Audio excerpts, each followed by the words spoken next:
मशीनच्या साहाय्याने जर बोर घेतला, तर आपल्याला तिथे किती फ्रॅक्चर्स किंवा किती झरे आलेले आहेत ते समजतं. ओके. जास्तीत जास्त झऱ्यांचा संगम असेल हं. आणि त्यांची प्रत्येक झऱ्यांची खोलीही समजते, त्यांची ॲक्टिव्हिटी समजते. तर अशात आपल्याला 90% ते 95% हा जास्तीत जास्त झऱ्यांच्या संगमवरती ओके. 90-95% सक्सेस रेशिओ चान्स आहे. 4-5% रिस्कसुद्धा असते. ओके. तर हे मशीनच्या साहाय्याने आपल्याला अचूक कळतं. जर मशीनला 100% चे सिग्नल मिळाले, तर आपण हं. 100% ची खात्री देऊ शकतो. ओके. हां, हां. मशीनच्या माध्यमातून आपण पूर्ण रिपोर्ट जनरेट करून सांगतो, की पहिला ओके. झरा इतक्या फुटावर आहे, दुसरा इतका, तिसरा, ओके. चौथा, पाचवा. पुढच्याला तो अनुमान सुद्धा येतो, आपण किती फुटापर्यंत गेलो डिरिंग पाहिजे. करायची आहे. हां. तर इथे आपल्याला मशीनचा हा चांगला फायदा मिळू शकतो. म्हणजे सायंटिफिकली एकदम क्लिअर होतं, की आपल्याला किती फुटापर्यंत जायचंय. अगदी सायंटिफिकली एकदम क्लिअर होतं, की आपल्याला पहिला टप्पा, दुसरा, तिसरा, चौथा किंवा 5 टप्पा किती टप्पे आहेत, किती फूटपर्यंत ड्रिल करायचं आहे. त्याच्यामुळे आपल्याला बऱ्यापैकी बजेटही जे आहे हां. बोरचं, विहिरीचं समजा कॉमन बजेट असतं बऱ्यापैकी हं.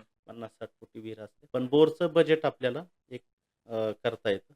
एवढ्या ओके. बजेटपर्यंत आपल्याला बोर घ्यायचा आहे.